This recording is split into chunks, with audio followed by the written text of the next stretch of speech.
Hello everyone, this is Jake Mickelsen, the Quality Improvement Education Manager in the Department of Radiology at Stanford University, and welcome today to the Radiology Improvement Team Education Program. Today's tutorial is on the life of a quality improvement project. Most quality improvement projects begin with a group of people who want to improve something. They have a process they really care about, a project they really want to work on, but they don't have the time or the resources to work on it. It's a very complex project and they need some help doing it. We're going to call this group of people the process stakeholders, or those that are influenced or influence the process. And in this tutorial, with the analogy we're going to use, we're going to call them the family members. And the reason why we're going to call them the family members is because the process they're wanting to work on is going to be called the baby. This is something they care about. The baby is something they work at every single day. They're watching out for it. They care for it. This is their baby. But they need some help improving it. And so a quality improvement team is designed. A team that represents the process well, but has the time and resources needed to help care for this baby or this process that needs to be improved. So in any quality improvement project, the baby is handed over to the quality improvement team. And the quality improvement team then owns this process or this baby for a given time frame.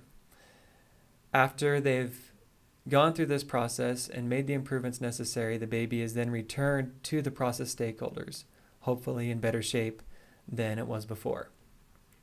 This is the life of a quality improvement project, and we're going to talk about some of the details of this throughout this tutorial. So first, the three basic steps of a quality improvement project is receiving the baby, caring for the baby, and then giving the baby back. So first off, receiving the baby. First thing you need to remember as a quality improvement team is that you are not taking the baby, you are receiving it. In order to receive the baby, it means someone is giving the baby to you. That means that this process team, the family members, they've agreed that yes, we want you to help us with this baby. We're going to give this baby to you and you're going to receive it. So how do we do it as a quality improvement team? Well, first we form a team that can properly care for the baby. Then we understand that we will be responsible for this baby. And we make sure the family members or the process stakeholders know who is receiving their baby and why it's so important. Some common pitfalls we see in this phase is that family members are confused or uncertain why the baby needs to be passed. So if the family members don't feel the need for this baby to be passed, or they don't understand why the quality improvement team needs to help, this is going to be a great pitfall in your project. You need to make sure those things are pretty clear. And another common one is that the QI team doesn't take responsibility of the baby. It's very important to understand that when the QI team receives the baby, it is their baby. It is no longer the baby of those process stakeholders. It is now the QI team's baby. So now that we've received the baby, it's time to care for the baby. And like I said, this is now your baby. Now go and learn. How do we do that?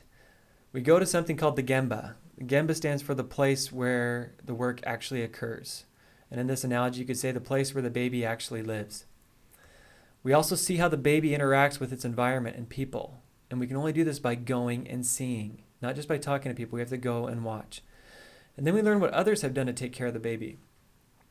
In many circumstances, other institutions have already taken care of this type of baby or similar babies, and they know some things that we could learn from them. We need to go and learn. And as we get to know this baby, we should know this baby better than anyone else. The QI team, once they've taken this baby, they need to get to know it, learn about it, and so they can make improvements necessary. Some potential pitfalls on this stage is that the QI team doesn't spend time learning about the baby. Just talked about why we need to do that. And sometimes the QI team fails to learn from other institutions who have already cared for similar babies. Read articles, read publications, go visit other sites, find out what other people have done so you can take care of this baby in the best way possible. Another important piece in caring for the baby is using quality improvement methods and tools. As you go throughout the right course, you're going to learn quality improvement methods and tools, and this will help you care for the baby. So how do you do it? Gain a deep understanding of the baby through use of quality improvement tools. Allow the tools to guide your problem-solving thinking. Use data to show changes, improvements, and concerns whenever possible. And if you need help, lean on the quality improvement coaches that each team has. they can help with applying the tools and methods that you may need to apply to your project. Some potential pitfalls in this stage: teams tend to act on personal biases instead of real data. Don't let that happen in your team. And they also tend to jump to solutions before fully understanding the problem. Really understand your baby, use quality improvement methods and tools, and you'll be much better off in taking care of that baby. Keep family members informed. This is the third part when it comes to caring for the baby. And this is so important. This is so vital. And the reason why is because keeping family members in the loop on new ideas, changes, key findings, small wins, and any baby concerns will actually keep them bought into what you're doing. And we need to keep them in the loop. You need to develop a way to receive feedback where family members can provide comments and questions to you and your team. Make sure there's an easy feedback loop for the family members to come back to you and talk to you about how the baby's doing. And also use avenues such as huddles, team meetings, lunches to provide baby updates. Keep those family members informed and let them know what's going on with this baby. Some potential pitfalls. The biggest one is that family members become worried and lose confidence in their QI team because they don't know what's going on with their baby or even the reason why changes have occurred. Don't let this happen.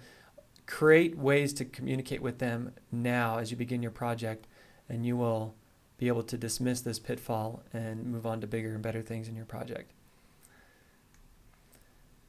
After we've cared for the baby, now we're ready to give the baby back. And this is a step. This isn't something that just happens naturally. This needs to happen formally. And hopefully you can come back with a healthier, happier baby. How do you do it? You develop a sustained plan to ensure your improvements continue. You hold a closing meeting with family members to review improvements and your sustain mechanisms. You actually hand the baby back. This is a formal process.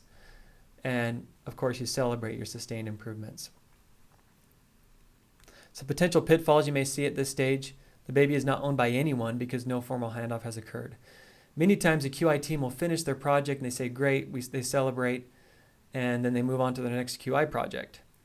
Well, if that baby's never handed back to the process, then there's confusion in ownership, there's confusion on what the baby is actually doing, and you lose the momentum you once had when the baby was being focused on your QI team. And then because you do that, the baby returns back to their prior state because sustainment is not documented or communicated. So in summary, the 3 steps. First, receive the baby and make sure the family members know who and why. Second, care for the baby. Go and learn, use QI methods and tools, and keep family members informed. And third, give the baby back and bring back a healthier, happier baby to those process stakeholders. This can be a very rewarding experience for both parties, not only the quality improvement team, but for those family members or the process stakeholders who really care for that baby. So thanks for your attention today. This is, again, Jake Mickelsen, and this is the Radiology Improvement Team Education Program. Thanks.